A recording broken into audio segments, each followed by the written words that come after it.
ಮಾಯೆಯಾಗಿ ಮಮತೆಯಿಂದ ಬೆಳೆಸಿದೆ. ಬಿಸಿಲು ಮಳೆಗೆ ನರಳದಂತೆ ನಿನ್ನ ನೆರಳಲಿ ಸಲಹಿದೆ.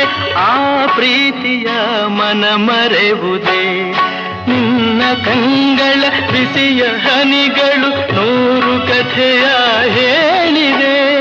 ನಿನ್ನ ಪ್ರೇಮದ ನುಡಿಯ ಕೇಳಿ 100 ನೆನಪು ಮೂಡಿವೆ.